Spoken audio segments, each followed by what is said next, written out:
Hey guys, welcome back. Well, as promised, we did get some wood. So this is 30 full cords of mainly ash, elm. I think there's a couple sticks of oak in there. I think that's a cherry, obviously. But all this wood has been cut and stacked.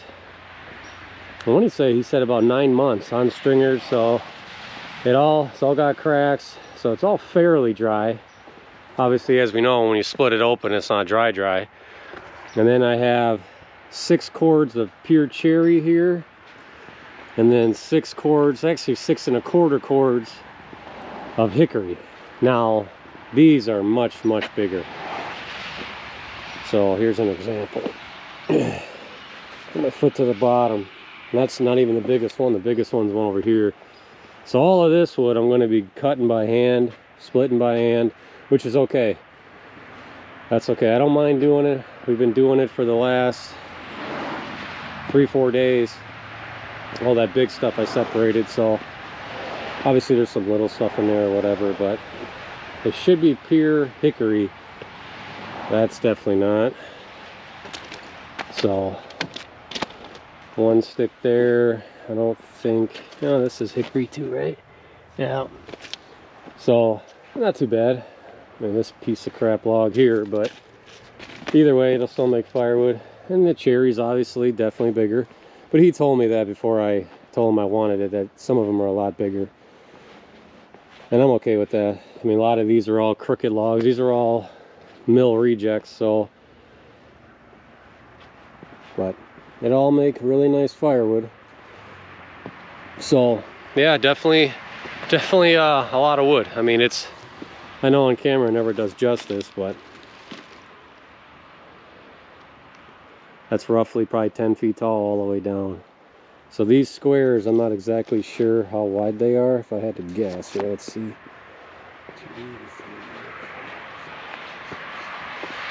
8 of them.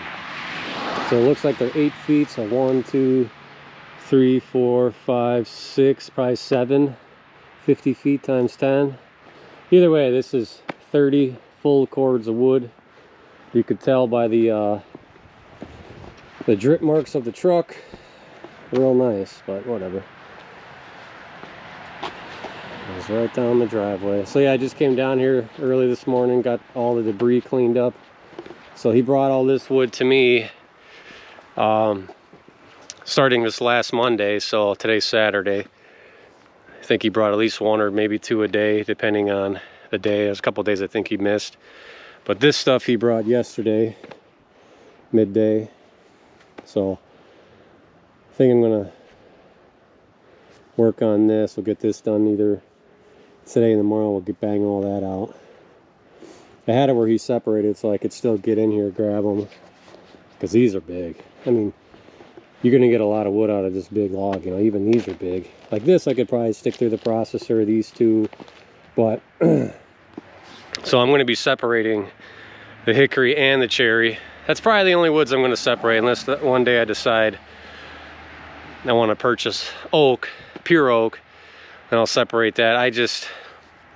I'm gaining a lot of more restaurants now, and you know, a lot of smoking people that want hickory and cherry, so I do get a good amount of cherry just on my mix loads, so like I can always separate those, which I have been.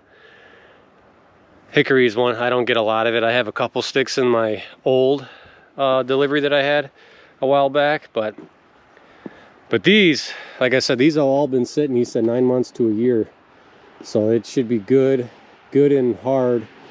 There should be some, you know, fairly wet, but if I had to, you know, dry it in the kiln, I can, no problem. So, but I think we're gonna bang these out first before I tackle this. Now, depending on what these moisture is right off the rip, I may just turn around and sell it right off the get-go, depending on where they're at. The smaller logs like these, I think, you know, they could be in the low 20s or, you know, sub 20. Because if these have been sitting for almost a year, I think it's possible it's ash. If it's ash, you know, before it gets punky, you know, that is. So But all of these, I think, I don't even think there's one log in there that can't go through the processor. We should be able to fly with those. I'm hoping, honestly, I'm hoping by the end of January to have all this done. It's hard with the holidays, you miss a lot of days, you know, so I do have family in town and I still have tree jobs to do, but I want to get at least 5 loads like this before March-ish. That way I have close to 1,000 face cords. We'll see how it goes. I mean, I think a lot of this I'm probably going to end up selling over the winter. Well, like I said, we'll see. I do want to get stocked up for next year. That way all summer I don't have to worry about it. If I want to cut some specialty wood that I'm running low on, I can do that. So we'll see. So now let's I'm going to show you the Woodyard expansion where I'm now starting to stage the log. So stay tuned.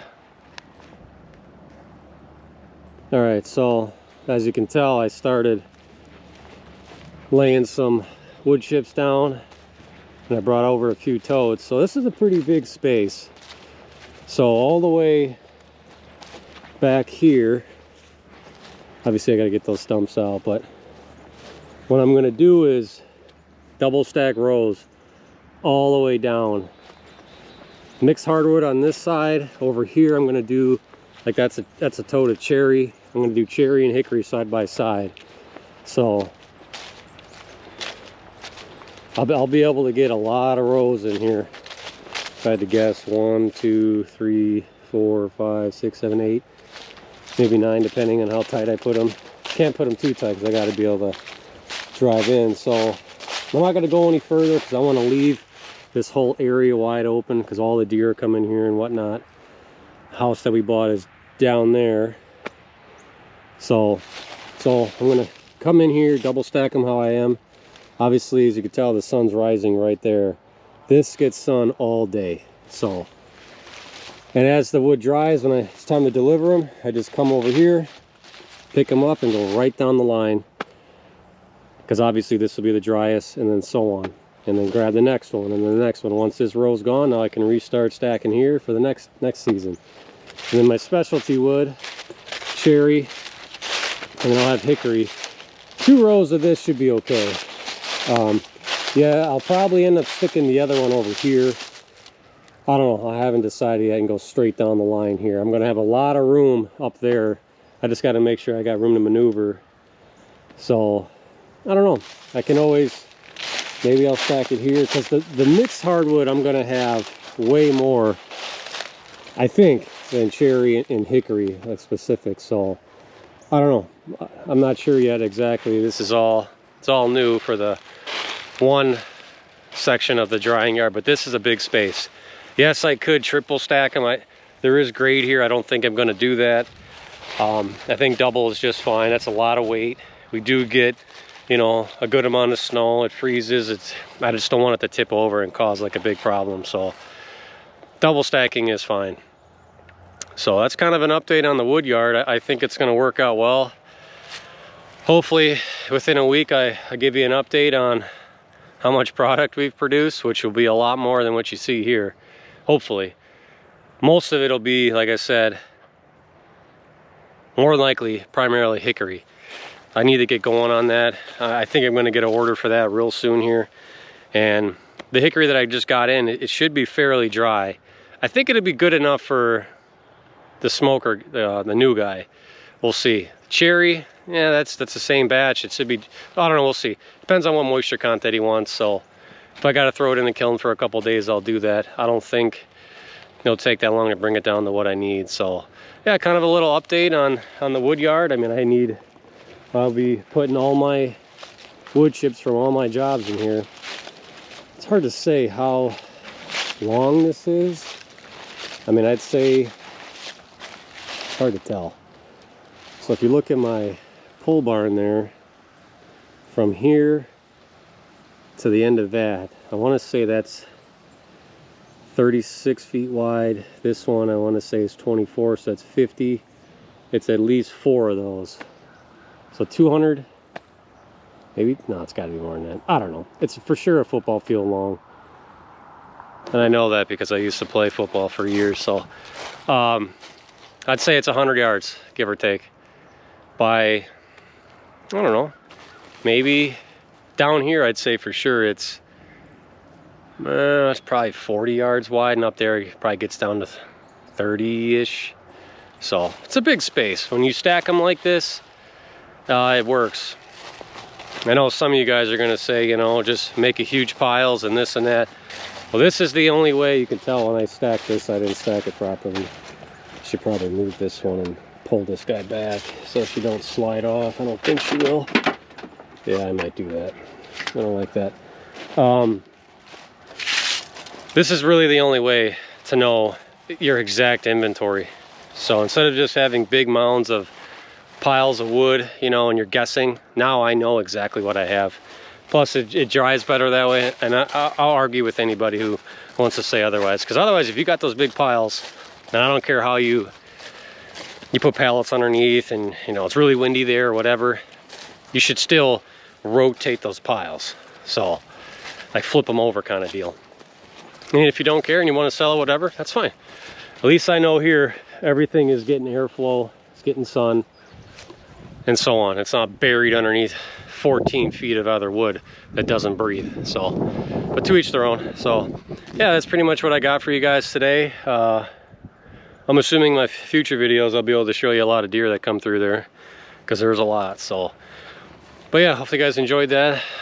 I'd say in the next couple days here you'll see a lot of processing, because we got a lot to do. So, but as always, keep burning.